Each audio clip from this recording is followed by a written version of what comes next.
Does this make you want to scroll down quickly and forget about what you just saw? It does to me too. But I'd like to tell you the story of how it became harder for me to do so. Growing up, I've always imagined myself working for the most vulnerable that no one else helps. Joining the United Nations World Food Program was a dream come true for me. In 2014, when I got reassigned to Yemen, I had the most fun time exploring the capital Sana's 2,000-year-old old city, wearing a full abaya, buying beautiful antiques, and being fascinated by the infinite potential of the children we assisted. My life changed completely in March of 2015. Saudi Arabia started bombing Yemen one night in response to the Shia Houthi group taking over the capital, Sana'a. All UN international staff were evacuated to Jordan, and we had been working there since. We worked day and night, trying to coordinate food distribution in Yemen remotely. Millions were starving. Rest was a luxury. Sleep was a luxury. One night, around 1 in the morning, I was working in my temporary apartment in Jordan when I got a call from my boss. Luna, I want you to go to Yemen, and I want you to be the first staff to do so. He didn't tell me why. I didn't ask. My heart started racing. Would my house still be there intact? Would it have been looted? Would my rice cooker still be there? Most importantly, would I be safe? I knew the security measures had not been strengthened. The risk of kidnapping was higher than ever. There were airstrikes every night. Terrorist bombings were a common occurrence. My boss probably read my mind. He added, "The decision to return is yours, and you can say no." But I knew I had to go. As a humanitarian aid worker, that's what you sign up for. You need to be on the ground where the needs are, when no one else is helping. I told my boss and started packing for the UN humanitarian flight bound for Yemen. I arrived at Sana'a the next day. Have you ever been to a place the year before and been surprised by how much it has changed, but in a bad way? When I landed in Sana'a, I couldn't find words to describe what I saw. The streets were now littered with garbage. Checkpoints had been set up all along the way, manned by nervous young men. Passing miles-long lines of cars in front of gas stations. I looked through bulletproof glass at buildings I once knew, now reduced to rubble. And this was not just any city for me. This was a city where I had my house, my rice cooker, my piano, all my friends. This was the city that I called my home. And though I was back, I was confined to our office building. I still remember the first night, huddled next to my desk on a thin sponge mattress, but not before having killed 3 cockroaches. It was my first time in an active war zone. Lying down, I nervously waited for the dull, beating sound that would tell me that the airstrike had started.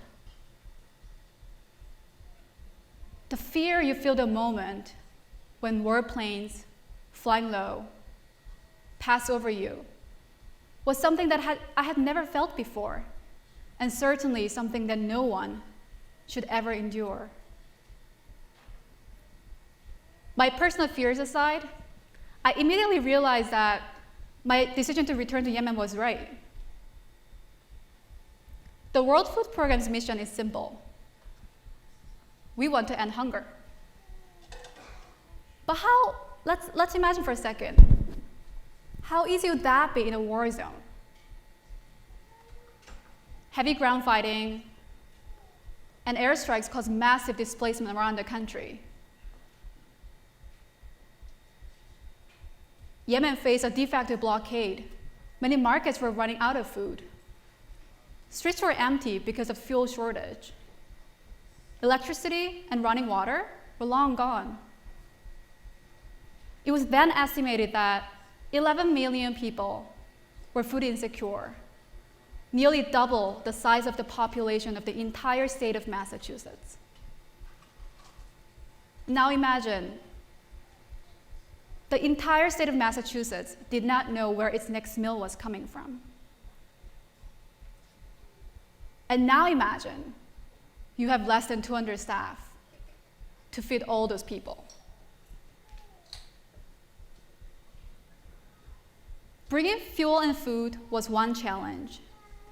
Another was to locate the right people and then deliver food to them without having it bombed or looted along the way. With active fighting, changing the front lines daily, we had to work with both parties to the conflict, the Houthi tribe and the Saudi government, to ensure safe delivery of food.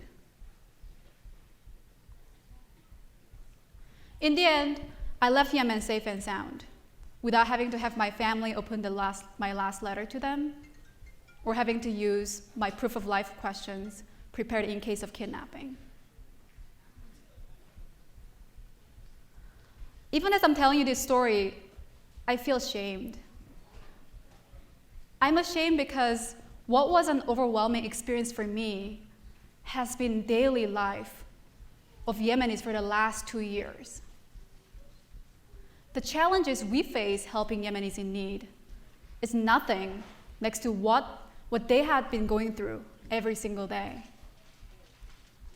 I still remember the moment my colleague Mahdi showed up in the office with his hair completely shaved.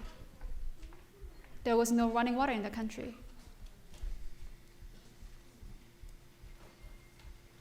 Let's imagine for a second that you're from a poor family in rural Yemen, having to explain what airstrikes are to your 5-year-old child, having to thank your stars for waking up alive every morning, having to fetch water, having to worry about your next meal every single day.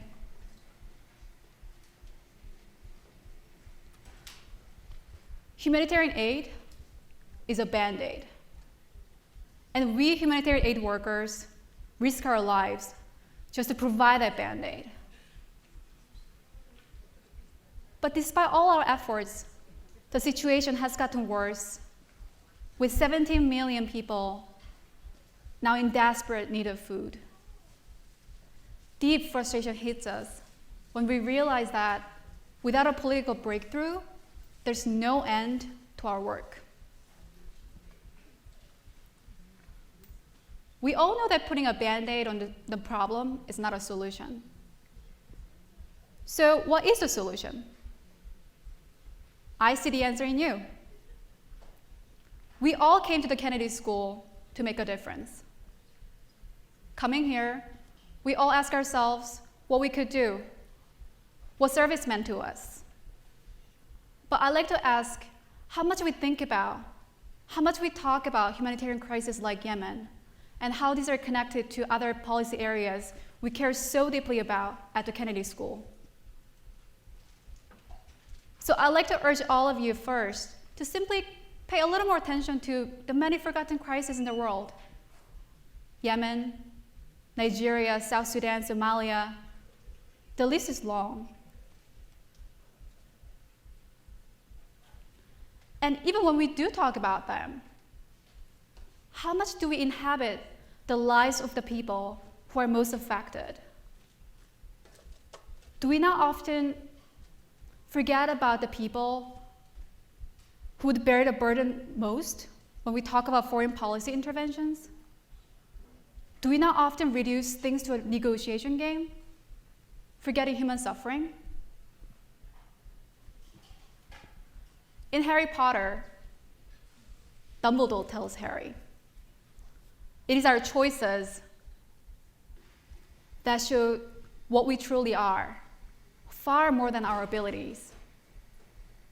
Everyone here can do anything. Our abilities are boundless.